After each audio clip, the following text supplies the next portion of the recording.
Rover was not born from a dream of fame. It did not begin with racing, luxury, or the desire to prove anything to the world. It was born from hands, from a small workshop in England where people repaired bicycles and believed that things should last. At that time, transportation was not a symbol of status, but a necessity. Rover grew quietly in that space, without noise or advertising, as a brand that promised no miracles, only reliability. When bicycles were replaced by engines, the philosophy remained the same: to build something honest, something that would not fail the person who depended on it every day. That modest beginning shaped everything Rover would ever become. And perhaps it was there, in that modesty, where both its greatest strength and its future weakness were born. Rover's early cars were never meant to shout. They were designed to speak softly, to earn trust over time. In an era when many manufacturers chased speed or spectacle, Rover focused on character. These were cars built for teachers, engineers, doctors, people who valued restraint and balance. Inside those vehicles, there was a sense of order, of things being exactly where they should be. Rover believed that a car reflected the person driving it, and that dignity mattered more than attention. This philosophy gave the brand a quiet authority, yet it also planted a dangerous seed. As the world began to crave bold design and rapid innovation, Rover remained loyal to subtlety. What once felt timeless slowly started to feel cautious. The brand's strength, its refusal to follow trends, would one day become the very thing that left it behind. War changed everything.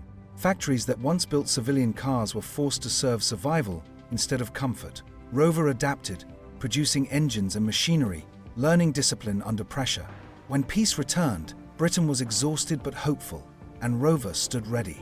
The post-war years became a quiet rise. The brand emerged as a symbol of stability in a shaken nation, building cars that felt solid, restrained, almost reassuring. This was Rover's golden moment, not loud, not glamorous, but respected. To own a Rover was to belong to a certain calm confidence, a belief in order and craftsmanship. For a time, the world rewarded that philosophy. But beneath the surface, the industry was changing faster than Rover realized. While the brand enjoyed its dignity, others were preparing to challenge it with speed, efficiency, and hunger. The golden age was real, but it was fragile. As the automotive world grew more complex, Rover was pulled into larger industrial structures that promised protection. Mergers and state involvement were meant to secure the future, but instead, they blurred the brand's identity. Decisions were no longer made by engineers who understood the cars, but by distant management and political interests. Rover became part of something bigger, yet felt smaller than ever.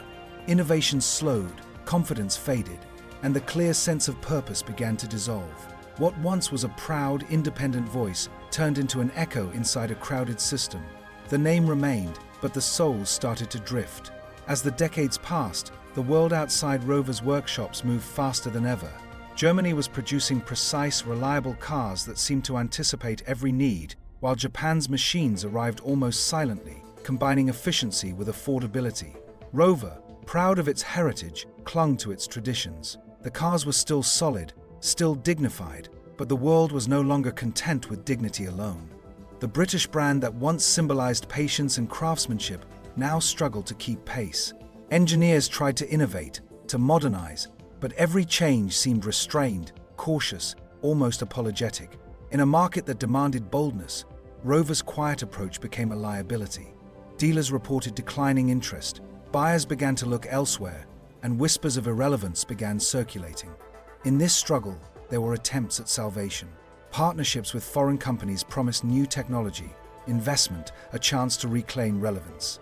Yet these alliances often brought confusion rather than clarity. Foreign management imposed strategies that clashed with Rover's identity. Cars were redesigned not to reflect the brand's philosophy, but to follow trends dictated by distant boardrooms. Each compromise diluted what Rover had once been. Enthusiasts mourned changes that felt superficial, engineers lamented decisions that ignored practical know-how.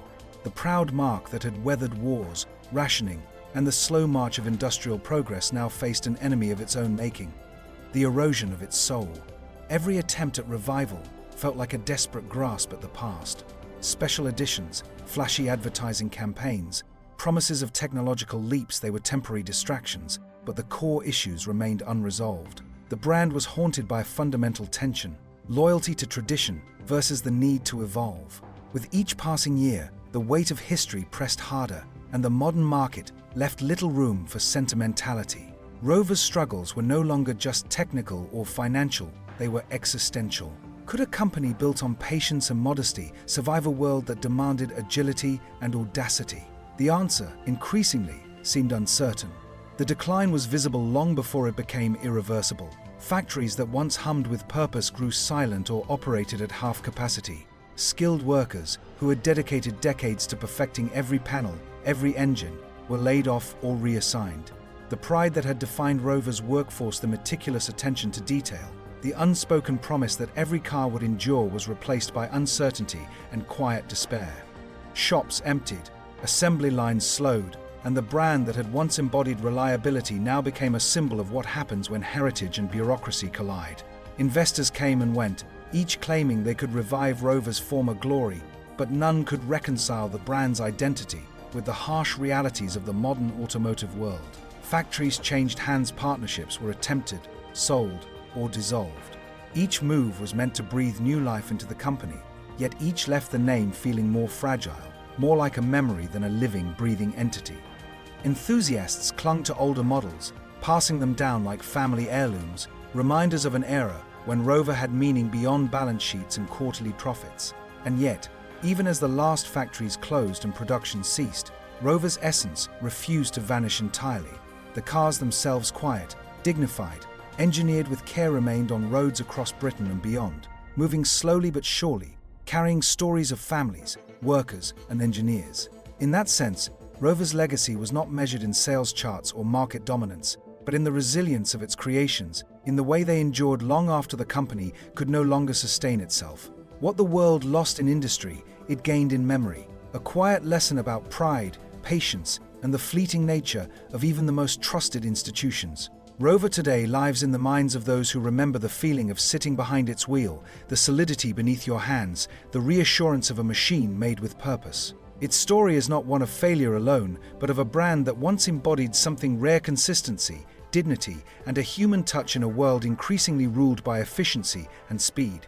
Though the lights have dimmed, the shadow it cast remains long, a reminder that some names, even when silent, never truly disappear.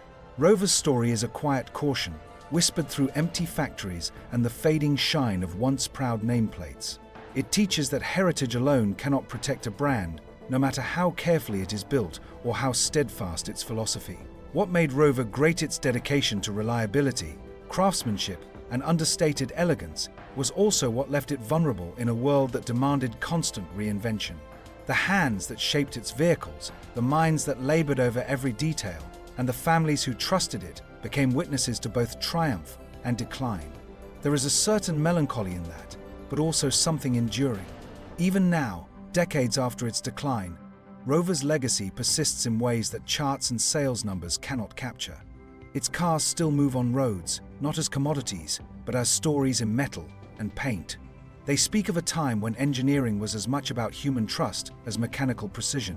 Enthusiasts maintain them, communities remember them, and in each well-kept vehicle, the quiet dignity that defined Rover survives. The brand may have vanished from showrooms, but it has not vanished from memory. Rover's tale reminds us that success is fragile and that progress can be as unkind as war or economic collapse. Yet it also shows that integrity leaves a mark deeper than profit or prestige ever could. The company that began in a small workshop, that dreamed humbly and built honestly, now lives on not in glossy advertisements, but in the hearts of those who understood what it stood for. It is a story of pride, of patience, of human endeavor, and a lesson that even when the world moves on, what is built with care, purpose, and belief never truly dies. Rover is gone, but its spirit still teaches, quietly, to those willing to remember.